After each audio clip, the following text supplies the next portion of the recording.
back to my channel Tutelage, a guide to economics. Here, this is Shripurna. Hope all of you are doing good. In my previous session, we had already discussed the collection of data, its types, sources, and a most important concept, that is variable and attribute. So today we will explain another new concepts under this chapter. That's why this session title is Collection of Data Part 2. Okay, so if you have missed my last session, please go and check my description box and my first comment where the previous video's link is already shared. So learner, let's start the session and go to the next slide.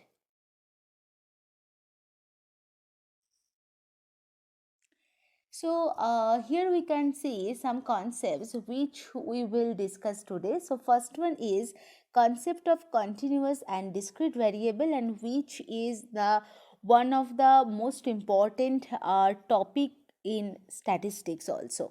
And the second one is the differences between continuous and discrete variable thing. Third one is the concept of statistical inquiry and its stages, and last but not the least, that is the various methods of collecting the primary data. We have already discussed what do you mean by a primary data and all. Okay, so learner, let's start and move on the main slide. And this is the slide for variable. So do you have any idea, learner, what do you mean by a variable? So that portion we have already discussed in my previous session, and that time it was clear to everyone, I hope. So that's why I am asking. So please let me know what is the variable. So basically a variable is any characteristics or number or quantity that can be measured and counted.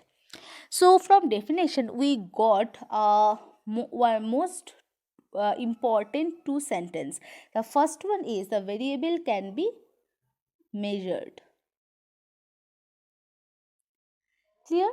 And second one is the variable can be counted. For example, age of the individual. So 61 or 65 is the age of individual. So which can be measured and counted, and that's why it is the example of the variable. So now we are going to the main thing, that is the variable can be classified as two types also. The first one is a continuous variable and second thing is the discrete variable. So now we are going to the next slide where we can see the definition of the continuous variable. So this is the definition of the continuous variable. So continuous variable is said to be obviously continuous, and when it can take any value within a specified interval. So it has infinite or uncountable set of values. For example, temperature is the example of continuous variable. Clear? So 98.4 degrees centigrade to 101 degree 101.8 degree centigrade is the specified interval or range. So variable can take any value within this specified interval or range. That's why temperature is one of the most important example of continuous variable. I think it is clear to everyone. So now move on the next slide where we can see the definition of the variable of discrete. Okay. So discrete variable can take only some isolated values. So it can take only some discrete values, and it assumes distinct or separate values which which separates from one to each other. Okay, and so that's why that is the basic differences between the continuous variable and discrete variable, because continuous variable has infinite set of values and discrete variable has finite set of values. So example of the discrete variable, that is number of children per family or number of students in the class. So that's why 1, 2, 3 and so on. So that's why this is the example of the discrete variable. It can take only the certain values like 20, 25, 30, 31, 35, etc. Clear? I think it is clear to everyone. So now we are going to the next slide. Here we can see some differences between continuous and discrete variable. So the first one is the continuous variable. So continuous variable is said to be a continuous when it can take any value within a specified interval. Second one is an example of the continuous variable, that is height of an individual, like 62.5 to 68.9. This is the specified interval or range. So continuous variable can take any value within this range. Clear? What do you mean by a continuous variable? Now going to the discrete variable part. So discrete variable can take only some isolated or discrete values. For example, the number of students in the class. So like 1, 2, 3 and so on. So it can take only some discrete values. Okay, so I think this is clear to everyone. So now move on the next slide. Here, this is the another concept of statistical inquiry, and at first we have to know what do you mean by a statistical inquiry. Statistical inquiry is basically a systematic process of collecting and analyzing data by using statistical techniques. So this is basically a process of data collection process or data analyzing process through statistical techniques or methods. Okay, so now move on the next, where we can see some stages of statistical inquiry. So how the statistical inquiry identifies their destination. So which has to pass through the following stages. The first one is planning of statistical inquiry. The second one is sources of data. Second one is the finding out the sources. Third one is finding out the techniques of data collection. Fourth one is execution. Fifth one is processing. Sixth one is analysis and interpretation. And last but not the least, that is the preparation of report. So statistical inquiry has to pass through following stages to reach their destination.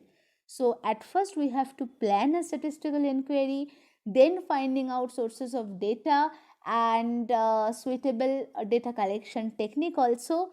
Fourth one is execution of the whole process, then processing, analyzing, interpretation. Last but not the least, we can prepare a report for getting data. Clear? So I hope it is clear. Okay, so now go to the next one.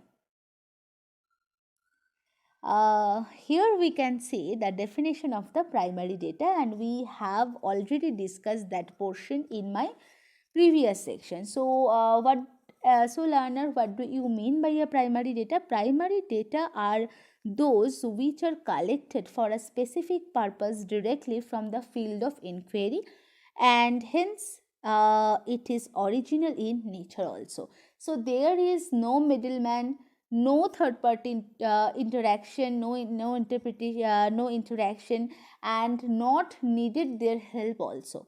So the definition, so investigate in this for the primary data collection. So here this is a slide for primary data. We have already discussed the definition of primary data, or what do you mean by a primary data, in my previous session, but today we discuss only the definition. Okay, so learner, do you have any idea what do you mean by a primary data? This primary data are those which are collected for a specific purpose directly from the field of inquiry and hence are original in nature. So for collection or of primary data, investigators go to the field directly and collected some data according to their research, according to their objectives and aims of their research. Okay, so now going to the example. So census is the example of primary data where Registrar General of India collected the census data from the field of inquiry, and that's why it is original in nature. So now move on the next slide. So here we can see various methods of collecting primary data, and we can see there are four methods of collecting the primary data. The first one is direct personal observation, the second one is indirect oral investigation, third one is questionnaire sent by mail, and last one is schedules sent through investigators. So learner, let's explain the first method of collecting primary data. So that's why move on the next slide.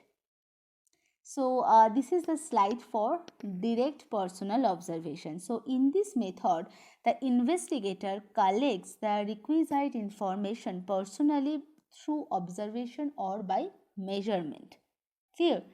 So investigators collects information personally. So that's why this method is known as direct personal observation. Clear?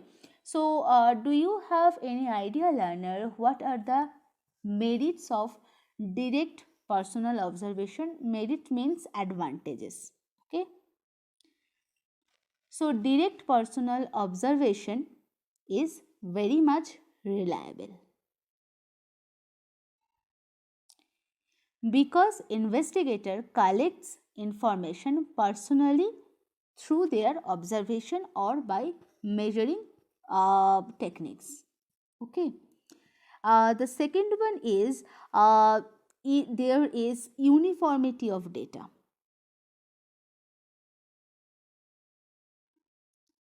and the third one is it gets the chance of more response. So chance of more responses. Clear? So now going to the second part, that is the disadvantages or demerits of the direct personal observation. The first demerit is it is very much expensive, because the investigator collects the information directly from the field of inquiry through their observation. Okay. And the second demerit is it is not possible or it is not suitable where the research area is wider. Clear? So now going to the next method. So here this is a slide for indirect oral investigations. From name we got the meaning of it already. So data are collected through indirect sources.